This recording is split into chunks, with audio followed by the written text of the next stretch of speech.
আপনার সাথে কোনো দ্বিমত নাই। তারপর বললো যে ওনাদের ফিডব্যাক হচ্ছে ঠিক আছে, আমাদের আগে আচরণবিধিতে ফাঁক করছিল, এখন আমরা মিটিং করে নতুন করে সিদ্ধান্ত নিয়েছি, এখন থেকে আর কেউ লাগাইতে পারবে না, 3টার মধ্যে সরিয়ে নেবে। আমরাও বলেছি ঠিক আছে ওকে, আপনারা যদি নতুন সিদ্ধান্ত নেন খুলে ফেলেন, প্রক্টোরিয়াল টিম পরে খুলে ফেলেছে।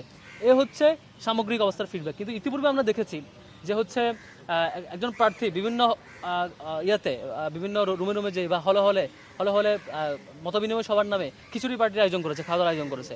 করার পর আপনারা দেখেছেন কমল মিডিয়েট বা বিভিন্ন নামে করার পরে যেদিন খাওয়া দাওয়ার পর্ব শিডিউল শেষ হয়েছে সবগুলো হলে, সেদিনই সার্কুলার আসছে এখন থেকে খাওয়া দাওয়া নিষিদ্ধ, খাওয়া দাওয়া করা যাবে না। তাও আমরা ওয়েলকাম করছি, আপনারা নিষেধাজ্ঞা করতে পারেন, আপনারা নির্বাচন কমিশন ওহি আসুক আর যাই আসুক করতেই পারেন, কিন্তু বলো যে প্রচারণা করা যাবে কিন্তু খাওয়া দাওয়া করানো যাবে না। তারপর আমরা প্রচারণায় নামলাম, হঠাৎ রাত গভীর রাতে আবার সার্কুলার, প্রচারণা করা যাবে না। ঠিক আছে, তাহলে আমরা প্রচারণা করবো না, 26 পর্যন্ত অপেক্ষা করবো। তারপর আবার যখন সেই একটি দলের পক্ষ থেকে পরের দিন বিভিন্ন হলে মসজিদে শিডিউল দেওয়া হলো যে আগামীকাল জুমাবার অমুক বিপি প্রার্থী তমুক জিএস প্রার্থী তমুক মসজিদে নামাজ পড়তে সাংবাদিক বাদীকে দাওয়াত, তখন আমরা ফোন দিলাম, স্যার আপনারা তো বলেছেন এটা করা যাবে না, এখন কেন হচ্ছে? বলেছেন না না বাবা, তোমরা হচ্ছে নামাজ পড়তে যেতে পারবা,